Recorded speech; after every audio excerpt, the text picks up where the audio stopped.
Let's also get you the latest details coming in from Karnataka police when Republic TV reached out to the Commissioner of Police, in fact, Renuka Shukumar, who happens to be Hubballi Dharwad's Commissioner of Police. This is what the Commissioner of Police had to say. She calls it a regular procedure, and I'm just taking through the details of what Renuka Shukumar, who happens to be the Commissioner of Police, had to say. These are long pending cases in the court. It's a common procedure to form special teams to nab the accused who are absconding. We have nabbed those who were absconding for 30 to 40 years, and in the last 2 months we have nabbed 37 criminals in connection with various cases related to the rioting in 1992. We have nabbed one of the accused. This is a regular police procedure. What we do, this is also just another case. This is the quote coming in from the Commissioner of Police, Hubballi Dharwad, getting us the latest details from our Kannada newsroom. Joining us on this broadcast is Chiru, and my colleague Prajwal Prasad is also joining us from Bengaluru, getting us the latest details. Prajwal, over to you first. You've spoken to the lawyer. Just put this into perspective. They say, the Karnataka police says it's a regular case. We have been investigating this case for the last couple of months. In fact, the Commissioner of Police says in the last 2 months, 37 cases, 37 arrests have been made. What's the truth? Shravan, first and foremost, now the domain for the discharge of duty is something that needs to be questioned. At the same point of time, the timing as well, because this person by the name of Shrikant Pujari is still a resident of Hubballi. He stays in the same address. He's 73 to 75 years old. He has the Aadhaar card, PAN card, and all the details that has been issued, all the government credentials which has been given by the government as well. So for the past 31 years, after the open warrant was given in 1995, according to his legal counsel, so exactly after 28 years, why has now this particular case been taken in, and why was he taken into custody? Also considering the fact that there was a charge sheet filed in 1993 in itself, and that he had not gone absconding, he could have been taken in. And also going ahead and checking his past antecedents, it has been known now that he's not even changed his place at all. He's remained at his ancestral house. He's an auto driver. He has 2 minor children. He's survived by his wife as well as his parents too. So why was no action taken prior, and why did the Congress government go ahead and act on it?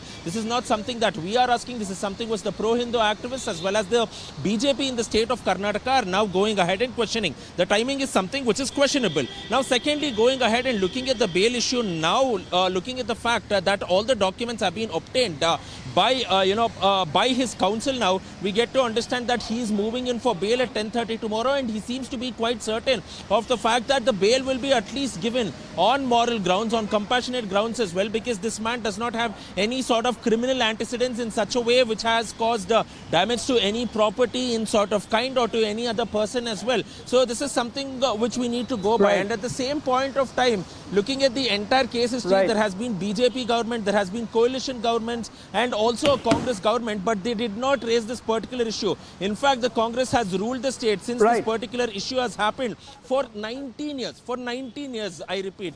But yet there has been no action taken. And why during the Ram Janmabhoomi's Pratishthapan is this particular case picking up such a thing is something that needs to be asked. And also the way that the Chief Minister as well as his cabinet ministers are issuing statements is definitely doing them more damage than good at this point of time. Shravan, back to you in the studio. Let me also get a quick response from my colleague Chiru, who is joining us from the Kannada newsroom. Chiru, undoubtedly this has led to some sort of political ramifications. Also, what is it that the state government has to say regarding this? The BJP has taken on the Congress party. The government, what is it that they have to say?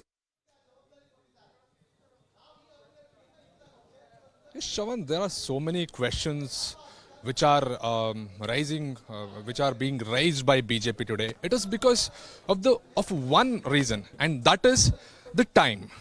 After 31 years of FIR has been registered against this man, and now police have woken up in the mid of Ram Janmabhoomi issue. And now we have to understand 2-3 things here. And the first question is the time itself. Out of nowhere, this man gets this kind of notice from court that he has to appear before court regarding the case which has been registered against him 30 years ago. And after that, can police or whoever it is, can they try and can they call these persons out of nowhere after 31 years is the question. according to Arnesh Kumar judgment and Arnesh Kumar guidelines which has been laid down by Honorable Supreme Court of India, any case which is punishable under the years of 7 years, then even the magistrate and many other police officials have to give reasons as to why they are arresting these people.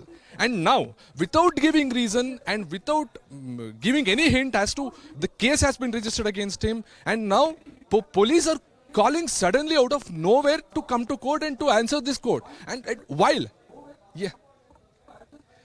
Yes, and also the final point here is, when Ram Mandir issue is going on, do you think that all these incidents which are happening is a coincidence, or which has been crafted very neatly to give a message to the center, is the question raised by BJP. Back to the studio.